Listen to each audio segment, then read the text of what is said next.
La Confédération internationale des femmes de faveur, qui a son sein des fondations des associations, a organisé la Journée internationale des femmes pour la paix à Guinée-Boué le samedi 26 avril dernier dans le lot d'Ibois. Paix durable pour tous était la présidente de cette confédération, Dame Krizoa, et partenaire, en l'occurrence IWPJ, International Women's Peace Group, ainsi que d'autres structures étatiques qui prônent la cohésion sociale entre les peuples d'être à ce rendez-vous. Nous avons été très heureux d'organiser cet événement qui est celui de la Journée internationale des femmes pour la paix.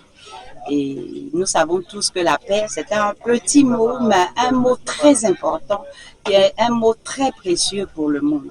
Choix du canton Oparico, précisément dans le canton ici, Djelléboué, parce que nous nous sommes dit que nous avons beaucoup à faire.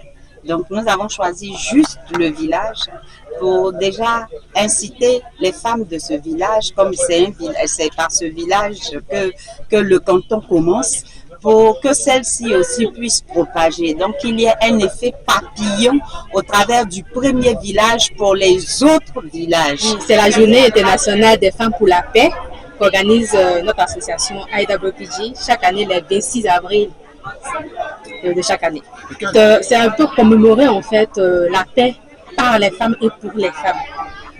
En fait, nous à IWPJ sommes généralement les premières victimes ainsi que les enfants. On s'est dit que la paix, en fait, elles doivent la commencer, l'initier. Donc, on va les accompagner en ce sens-là en organisant des éducations à la paix. Voilà. L'idée principale, en fait, c'est quoi? C'est-à-dire que la paix commence par moi-même. À cette célébration pour la Journée internationale des femmes pour la paix, les femmes de Guinée-Boué ont manifesté leur joie à travers la pratique du fitness, des rencontres d'échange entre les communautés. Venu appuyer, disons, l'ONG internationale pour les femmes à l'occasion de la cérémonie qu'elles ont organisée pour la Journée internationale des droits des femmes. Et je pense que notre présence est motivée par le fait que nous soyons tous du même bord. Quand je dis du même bord, nous défendons tous la même cause, à savoir la promotion, la protection, la défense des droits de l'homme. Côte d'Ivoire est une plateforme qui a été créée, d'abord qui regroupe 19 ONG et dont Mme Krizoa fait partie. Alors, aujourd'hui, nous sommes à quelques semaines, pour ne pas dire à quelques mois, des élections présidentielles dans notre pays. Et la place Côte d'Ivoire a été mise en place pour permettre à ce qu'il y ait de bonnes observations pour des élections inclusives.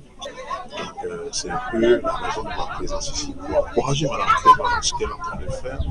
Cette ONG Femmes Unies d'Afrique, nous travaillons ensemble depuis très longtemps, mais au travers de IWPJ, nous avons été formés. Et aujourd'hui, nous sommes des ambassadrices de paix pour aussi permettre, au travers de chacune des ONG dont nous avons la présidence, que les femmes, au travers de nous, puissent aussi savoir ce que c'est que la paix, être formées, instruites, connaître leurs droits et devoirs et permettre qu'elles puissent entreprendre en tant que des femmes pour valoriser la culture aussi de leur pays au travers du monde. C'était le lieu idéal de transmettre une consolidation entre les habitants de ce village.